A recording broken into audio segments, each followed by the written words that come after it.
महाराष्ट्रातील एका छोट्याशा गावात गोविंद नावाचा एक तरुण राहत होता. तो खूप कष्टाळू, प्रामाणिक आणि गणपती बाप्पांचा निस्सीम भक्त होता. गावातलं जुनं गणपतीचं मंदिर म्हणजे त्याचं दुसरं घरच होतं.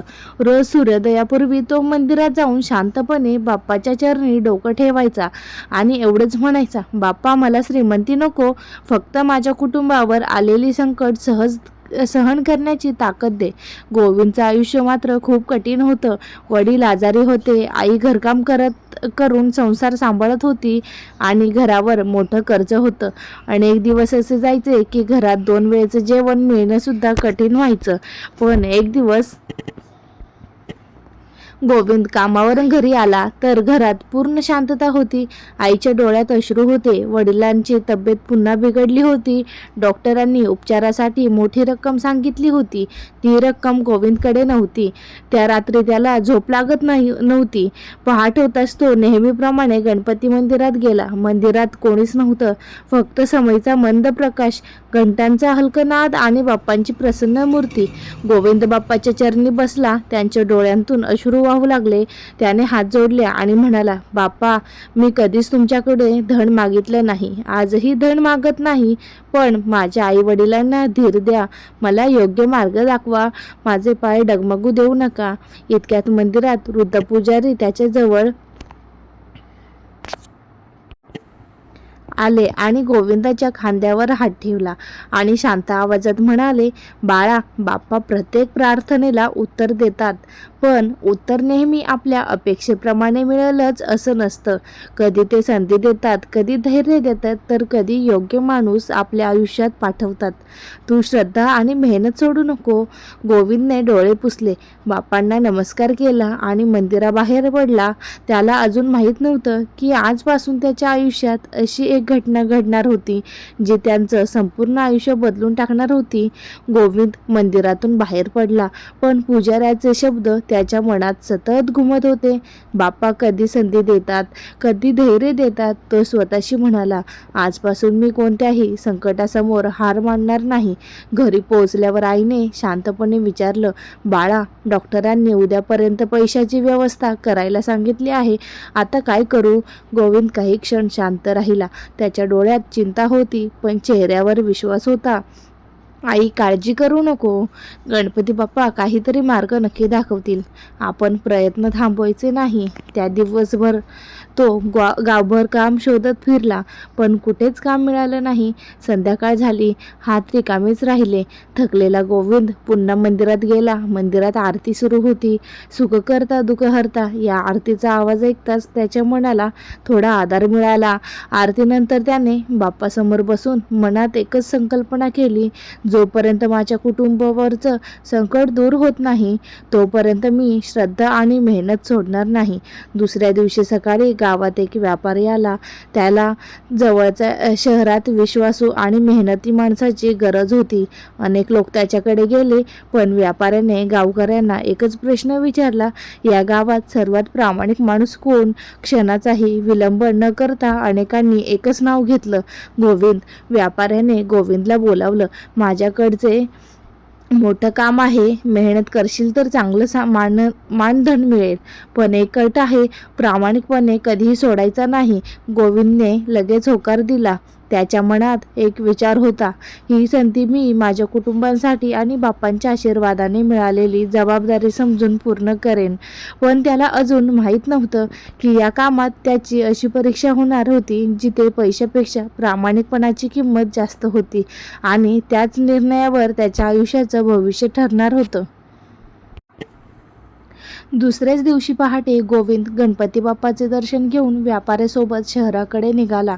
जाताना त्याने बाप्पाच्या मूर्तीकडे पाहून मनोमन प्रार्थना केली, बाप्पा, माझी परीक्षा घ्या, पण प्रामाणिकपणा कधी हिरावून घेऊ नका. शहरात पोहोचल्यावर व्यापाऱ्यांनी गोविंदला एक मोठ्या गोदामाची जबाबदारी दिली. लाखो रुपयांचा माल तिथे ठेवलेला होता.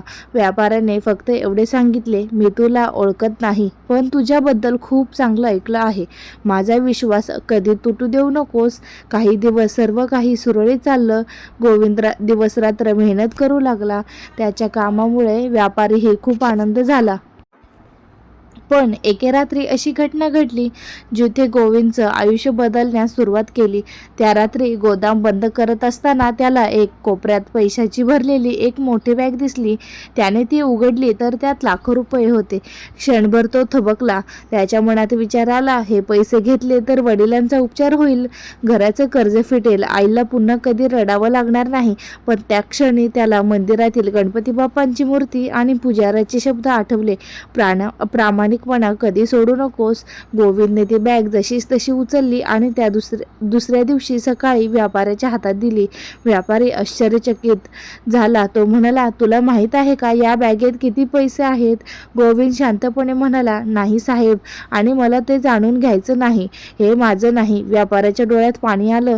तो हसला आणि म्हणाला, गोविंद, ही बॅग मी मुद्दाम तिथे ठेवली होती. मला तुझ्या प्रामाणिकपणाची परीक्षा घ्यायची होती.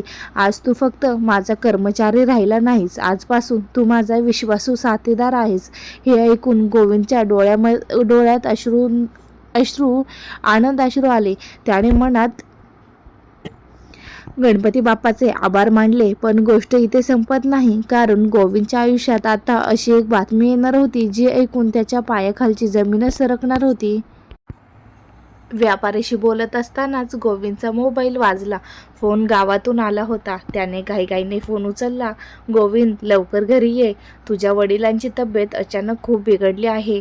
डॉक्टरांनी लगेच शहरात मोठ्या रुग्णालयात नेण्यास सांगितले आहे. हे ऐकताच गोविंदच्या हातून मोबाईल जवळजवळ निसटला.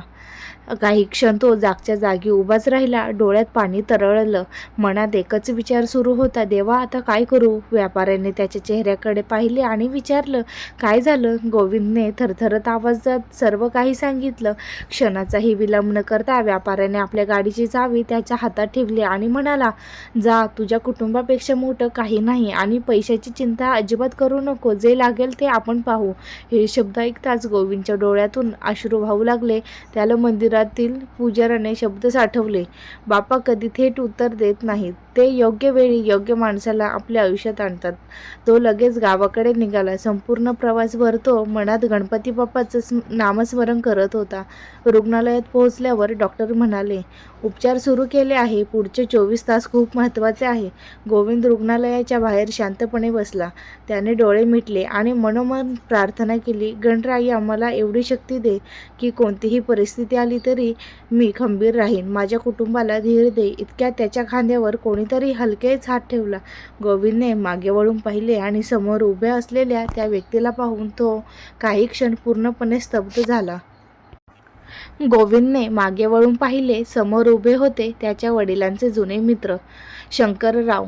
गोविंद त्यांना अनेक वर्षापासून भेटला नव्हता. शंकरराव शांतपणे म्हणाले, बाळा, तुझ्या वडिलांचं आयुष्यभर अनेक लोकांना मदत केली आहे. आज त्यांच्या मदतीची वेळ आली आहे. तू एकटा नाहीस. हे ऐकून गोविंदच्या डोळ्यात अश्रू आले.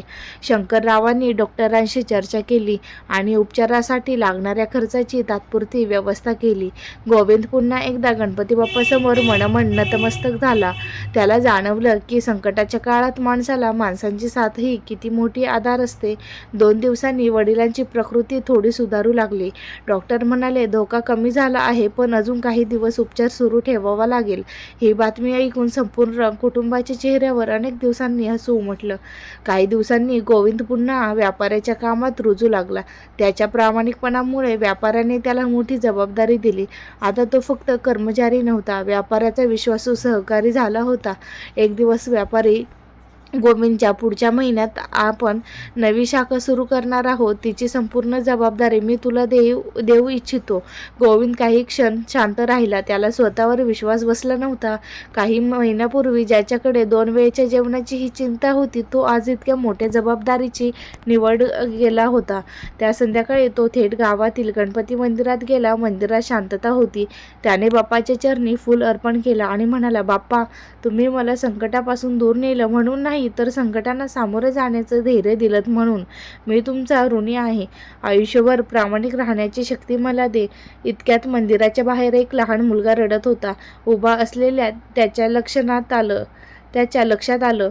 गोविंद त्या मुलाकडे चालत गेला. पण त्या मुलाने जे सांगितले ते ऐकून गोविंद पुन्हा एकदा नव्याने जबाबदारीसमोर उभा राहिला होता. गोविंद त्या लहान मुलाजवळ गेला. मुलगा रडत म्हणाला, काका, माझी आई खूप आजारी आहे. माझ्याकडे औषधासाठी पैसे नाहीत. हे ऐकताच गोविंदला स्वतःचे जुने दिवस आठवले. काही महिन्यापूर्वी तोही या परिस्थितीत होता. त्याने क्षणाचाही विचार न करता त्या मुलाची मदत केली, उपचारांची व्यवस्था केली आणि कुटुंबाला धीर दिला. त्या रात्री गोविंद पुन्हा गणपती मंदिरात गेला. बाप्पांच्या चरणी नतमस्तक होत तो म्हणाला,